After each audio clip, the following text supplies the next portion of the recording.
Hello, Minecrafters. Jingle Joey here. Welcome to the first episode of In Tune with Minecraft. Boss? Did you say this would be a tuna video? No, he said this would be a tune-up video. Darn, I really like tuna. I always knew there was something fishy about you. Guys, please, you're right. Sorry, folks. This episode is a precursor to the first episode, soon to follow. This video will provide the ground rules of the series and provide a primer on the basics of controlling and playing the game. So without further ado, this series will be about playing Minecraft, learning, laughing, and even a little bit of song now and then. Right now, we are in a creative world in the freshly released 1.18 update.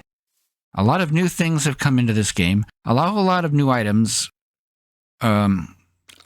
Maybe just one, and it really was already in the game. But a whole lot of changes have happened. In fact, where we are right now, here on the top of this hill, is the new meadow biome. But in the meantime, what we're going to do here is go over the ground rules of what this series will be. These are the rules that I have to follow as best as I can to give you an experience that is as vanilla as possible. So the first rule. So we're going to be doing this in survival mode. This is generally the classic default mode of Minecraft, where you actually have to try and make sure you survive, stay alive, while you build all sorts of things to help make your world a whole lot better. Now, you can play this game in any of many ways. Other modes would include creative, adventure, and spectator. And right now, we're in creative. It's easy to tell when someone's in creative. You can see the item bars down below have nothing above them. Now, we will be using creative now and then to help out in designing and experimenting with various concepts of the game. But at the end of the day, everything that happens in the main world for this series is going to be in survival. Difficulty. So we are going to be playing in hard difficulty. There are several reasons for this, besides just creating a greater challenge. And I find it ultimately not that hard compared to even normal difficulty. There are some concerns. You do have to be careful about certain things. Hunger is an increasingly important issue to address, so on. The other options are, as mentioned, normal. Also, there's easy, peaceful, and hardcore. Peaceful actually means that no mobs will attack you. In fact, most hostile mobs will not even spawn, except for very special cases. It gives you a chance to play the game in a somewhat survival environment, but not having most of the threats. The problem is, of course, you can't necessarily get all of the items either that would drop from hostile mobs. Hardcore is basically hard, but with one single life. If your character dies, it's over. Your world is gone. You can't go back. That's it. You'll have to start all over. We're not going to do that here, because if we die, this world needs to go on. We don't want to lose everything that we've done. Mods. So we are going to be using a couple of mods to support the series. Optifine, which will help in the performance of the game engine, and the replay mod, which will help us with very cinematic moments. There may be also several other tools that we'll be using, but they're mostly going to be one-offs and not intended to really be used in our regular world. So we'll probably go into creative just to show them off and show you the options of things you can do. There's also the question of shaders. I don't intend to use shaders most of the time, but maybe now and then we might. They can create a bit of a performance hit on the game, so we kind of want to be careful about that, and we want to be careful about not falling in this cave. But otherwise, it's all about experiencing the game as it was intended to be. One more thing, if you happen to notice in the lower right-hand corner, you'll see footsteps here. This isn't your normal vanilla type of thing to happen here. And if we were to have any animals around, you'd probably hear them making noise as well. So this is a valuable tool for using to identify the direction of sounds, figure out where things are, and so forth. Again, some may see it as cheating. It's all up to you and how you want to play the game. But it really does help when you're trying to figure out what's going on, where that noise is coming through. You're digging through a cave and you can't quite find out where that skeleton's hiding. Another thing we'll be using is the debug screen. On PC, this is F3. This is only available in Java Edition. And there's all sorts of data here. We will be using this a lot. It really helps to tell where your coordinates are, what biome you're in, and various other information that can be very useful. So this is something we'll be using, like I said, quite frequently. And just to rehash, this is going to be a Let's Play. So first and foremost, we are going to be working our way through a world from the beginning all the way through to the very end. Oh, wait a minute. This is Minecraft. There is no end. But we will be doing every possible thing we can do in the game. It's also going to be a tutorial series. Now, this isn't necessarily going to be the most intense tutorial series. There are a number of other excellent YouTubers out there that are putting out great videos to help you learn the game and all the mechanics in greater detail. We will be touching on these various things quite often, but at the end of the day, this isn't going to be necessarily the be-all, end-all. That said, we are going to be spending a lot of time, usually at the beginning of each episode, just going over the mechanics of what we're going to be talking about in that episode and how things work. And so on that note, let's get to that next stage. Basic commands and the user interface. So, here you are. You're in Minecraft. You're starting your first day. You start on top of a hill here. There's trees all around. We've got some forests around here in the neighborhood and so forth. And we got to think, well, what do we do first? Well, we could just sit here and punch our hands if we want. Real exciting stuff. Really. This chocolate is good. Hey, that was mine. Sorry. But at the end of the day, we're going to need to get around. And to get around, we use the classic control scheme used in many PC games these days. W to go forward. S to go back. A to go left. And D to go right. One added thing to note about these keys is the W. If you're normally just walking, you can actually tap it real fast, and it'll cause you to actually go a little faster into sprint mode. Now note, sprint mode has a bit of a limited time factor. You will exhaust yourself after a while, and it does increase the amount of hunger you consume, so keep that in mind. Next up is the mouse. Now the mouse, as we've seen before, will actually allow you to punch things, attack things, or use your pickaxe. As you can see here, we've got a wooden pickaxe, the worst possible type. If we go here, oh my, we must be, of course, we're in creative mode. No. So to show more, we're going to go ahead and go into survival mode. Now this is something you can do when you have cheats on or you are in creative mode. You can always change over to survival mode. And now you can see that there are hearts and food as well as an experience bar above our inventory. So now if we go and we take this wooden pickaxe, you can see we are now digging out cobblestone blocks. You can also see if you move back and forth between items that it'll tell you what the item is you have for a few moments. Additionally, we can use a sword, for example, to hit things. And next up is the right click. So if we aim at an appropriate block, like in this case this grass block, and we place the flower down with the right click,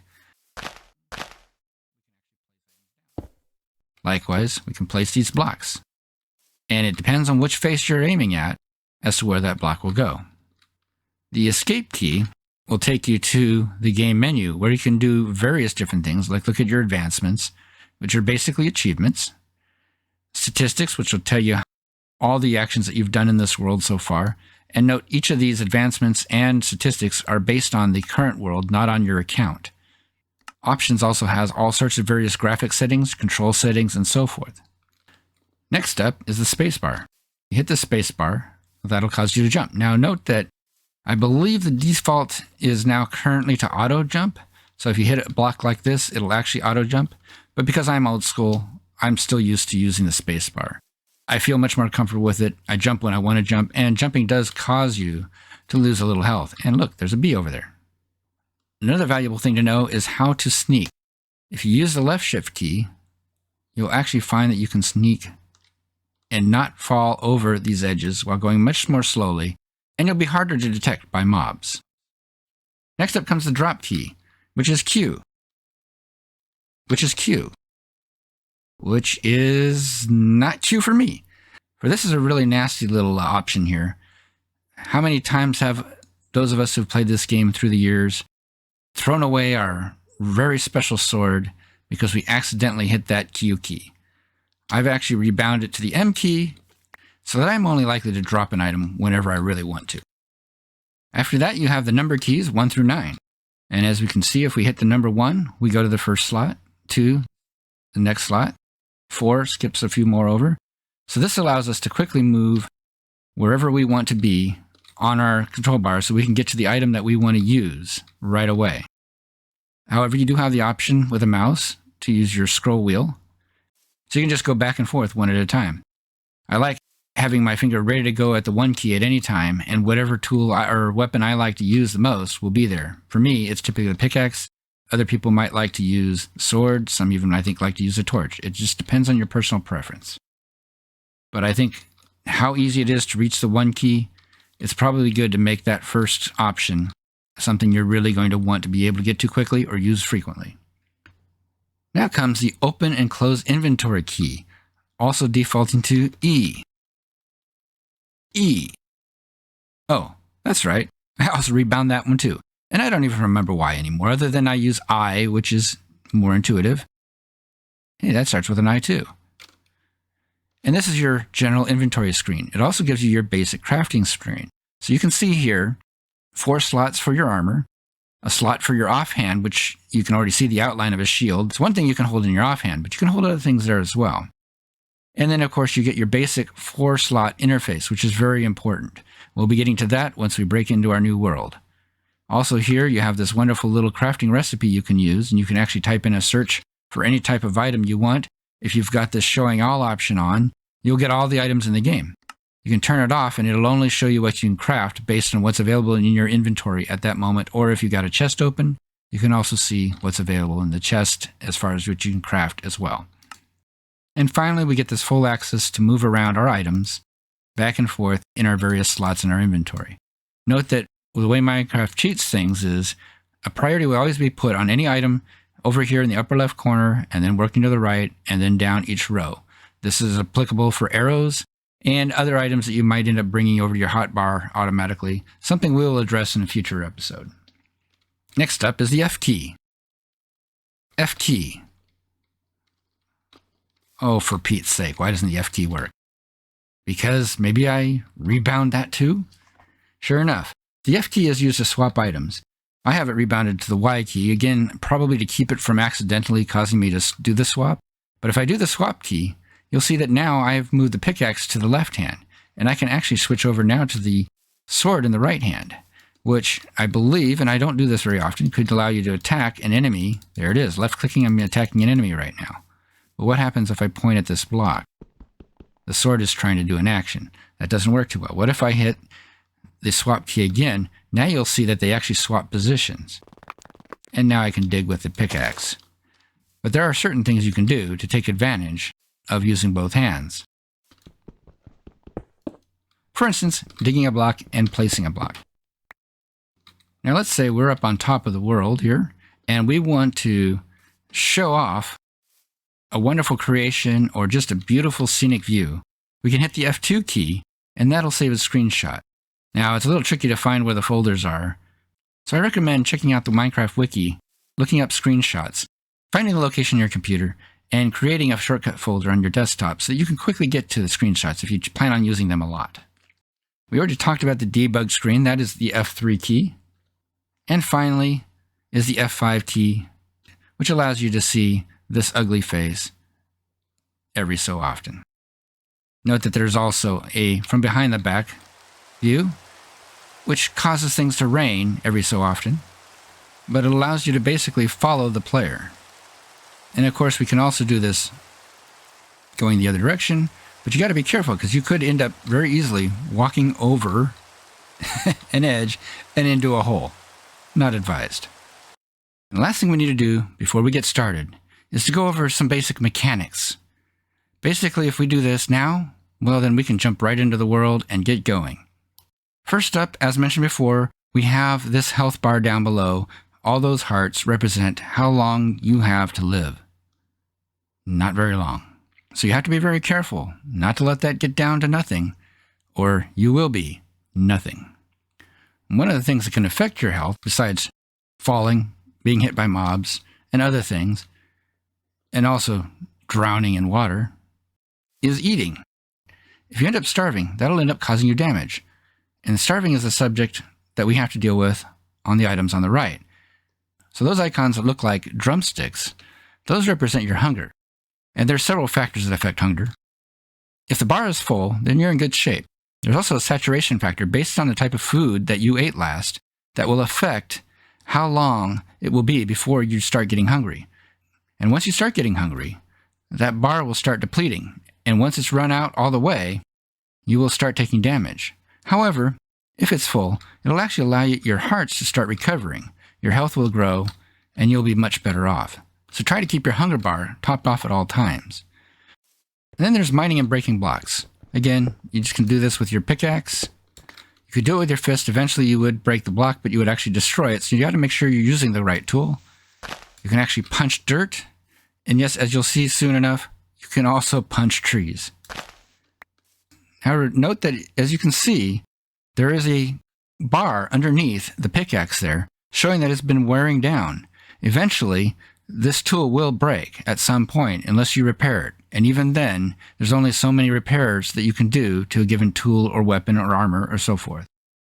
If we also go in here, we notice that we have another special setting on that allows us to see greater detail on what the durability of the tool currently is in actuality to see how many points it has left to go, as well as some interesting statistics like how much damage it can do, how fast it works, and so forth. Now we're going to talk about day and night. And since we're in creative, you can actually change the day or night and even the weather whenever you want. So let's do that right now. So we're going to do time, set, day. That sets it to a numeric value of 1000, which is generally the start of the day, even though in reality, the sun's already been arisen a certain height as it is. If we were instead to do time, set, and we actually type the number 0, or let's just do 1, why not? You'd see that this is a more pure dawn. Likewise, we can also do time, set to night. And now you can see it's dark out. Now, when it's dark out and your light level is 0 at any location, you have a chance for hostile mobs to spawn, so you got to be very careful about being caught out in the night. You can also see that the moon now starts to rise as the sun finishes setting over there. And likewise, we could also end up finding ourselves at midnight, where now the moon is directly above us. Everything is very dark, and we're still a long ways away yet from the day. So again, this is a very dangerous time, and if you spend too many nights not sleeping, well, it can be very dangerous, as we will show you down the road. However, in survival, we don't have the luxury of changing the day-night. For the most part, we have to deal with whatever it is as it comes, and when the day is done, we've got to make sure that we are ready to go. Now, the day-night cycle is actually a 20-minute total cycle, approximately 10 minutes to the day, and 20 minutes involving dawn and dusk, as well as night itself. To avoid the dangers of the night, the best thing to do is to get yourself a bed. And I am getting problems here. Here comes a zombie.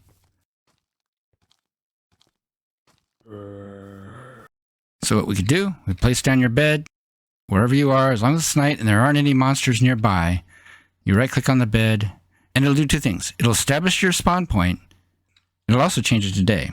The clouds are dark, it is raining from the sky.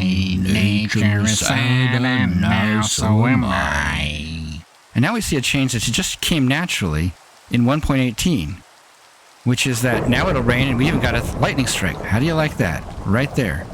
That can also allow mobs to come out and so forth. Before, if you went to sleep recently, you'd restart the whole day-night cycle, and it would be a while before another storm would likely come, or even the rain.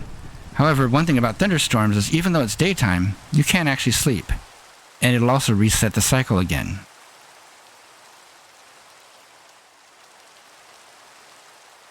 Now note, because the storm caused things to get dark enough, we actually had a spider spawn here. Let's see if we can find him. So we actually had a spider spawn. Now keep in mind, I'm in creative right now, so he's not really a threat to me. However, let's get ourselves back into survival mode. However, note that the spider isn't going to attack us because spiders become passive during the daytime. However, if we change back to night, all bets are off, and the spider comes after us. So now we're doing combat, taking a swing at the spider, and thankfully, with a little bit of experience, I was actually able to overcome that spider, even with the weak wooden sword. But I wouldn't recommend doing that for very long. If we also look around here, now that it's nighttime, we have a chance for monsters to spawn. In fact, we'll even check right now, and we can see that the light level currently is showing as 0 block. Even though there's 15 sky, the block light level is what's going to mostly affect spawns in general. But now we should start seeing mobs spawning in the general area. However, they won't spawn immediately next to the player. Usually they will spawn about 24 blocks away or more. Also note that when you first start a world, there's a thing called the local difficulty that will affect the likelihood of mob spawning and how difficult those mobs might be. In hard mode, those numbers are usually a little higher.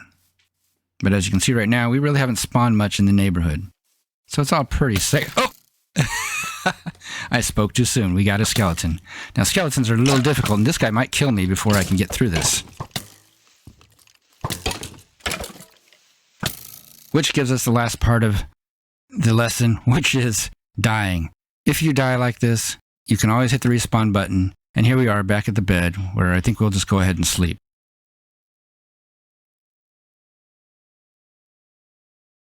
And now you can see a creeper is coming towards me.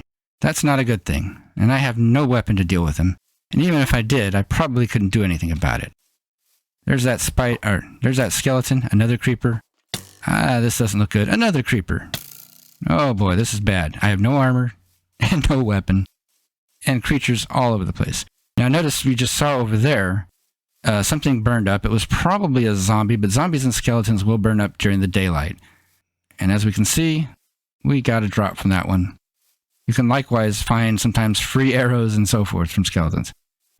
Anyways, now that I have an arrow sticking out of my thigh, maybe this is the best time to get started and really get this world going.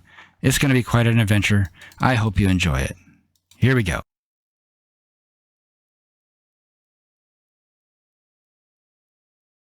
Clouds are dark, it is raining from the sky. Nature is sad, and now so am I.